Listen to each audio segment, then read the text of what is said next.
two men who viciously raped an out-of-it medical student in a West End alleyway have been sentenced to 8.5 years jail for the attack described by a Brisbane judge as incomprehensible, abhorrent and almost depraved. Jack Scott Turner Winship, 26, and Ryan David George, 33, were on Tuesday found guilty by a Brisbane District Court jury of 3 counts of rape and 1 count of sexual assault of a 20-year-old medical student in South Brisbane Lane in April 2011. They were today sentenced to 8.5 years jail for each of the rape offences. The woman, who cannot be named for legal reasons, left a bar where she had been with friends and was trying to make her way home on the night she was attacked. The court heard she was preyed upon by the men, who flanked her and dragged her into the alleyway as she bent down to fix her shoe. This was a public rape on a busy Friday night in the city, often a young woman's worst fear and that of her parents, Crown Prosecutor Sunita Balak said during the sentencing hearing. She felt like she couldn't do anything because of the combined presence of the two of them. The woman was found by another man walking on the street with blood on her legs and hands after the attack. He told the court during the trial she appeared out of it and said, "These guys are trying to hurt me." Judge Gregory Lynham deemed the attack an affront to the basic rights a woman in society should enjoy. No woman, in Brisbane or in Australia, should walk the streets in fear that they would be raped by complete strangers, he said.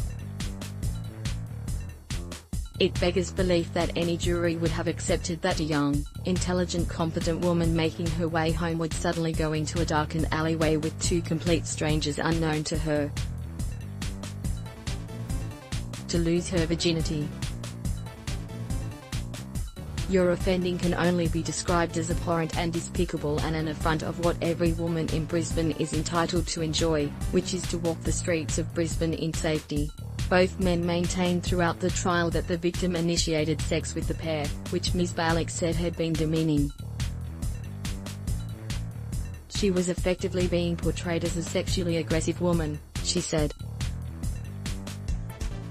In a victim impact statement, the woman described the serious extent of her injuries following the attack and the anxiety of not knowing whether she had contracted a sexually transmitted disease. I still feel vulnerable, she said. Then there was numbness, social disengagement. From the beginning, there has been sleepless nights, then there has been shame, hopelessness, fear of walking down the streets, catching the bus, the more abstract fear of being permanently damaged beyond repair. I lost trust, stopped believing people were inherently good. Even today, I get a flutter of anxiety when I have to travel alone. The woman said she wished to be a better, stronger, kinder, empathetic person despite the attack. I will continue to choose joy and seek to find the good in people, she said. Every day I choose to let go of the anger and hurt in my heart. It's not in my nature to finish on a low, and through all of this I have seen the best in humanity. George and Turner Winship were arrested and charged over the rape more than 6 years after the attack when DNA on a cigarette butt and the woman's underwear linked them to the crime scene. The court today heard phone intercepts also helped to catch the pair. It had a relatively high amount of media in April 2011, that quickly died down, Ms. Balak said. Turner Winship must have thought it disappeared. From his perspective, he knew of the complaint, but he certainly didn't come forward to suggest he was the person with her in the alley. During the trial, the court heard the men went to a bar to and bragged to friends after the attack. Defense barrister Douglas Wilson, for Turner Winship, said a former girlfriend described the convicted rapist as the sweetest man on earth who would often help elderly ladies carry bags across the street. The court heard 2 years after the rape, Turner Winship travelled to New Zealand to work with a charity that raised money for children with cancer.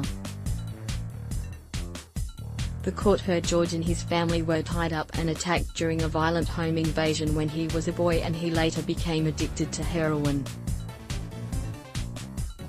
The jury deliberated for less than 3 hours before delivering their verdict.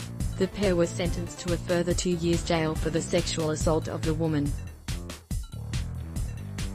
All sentences will be served concurrently. Turner Winship will be eligible for parole in 2022, while George can apply for release on parole in 2021.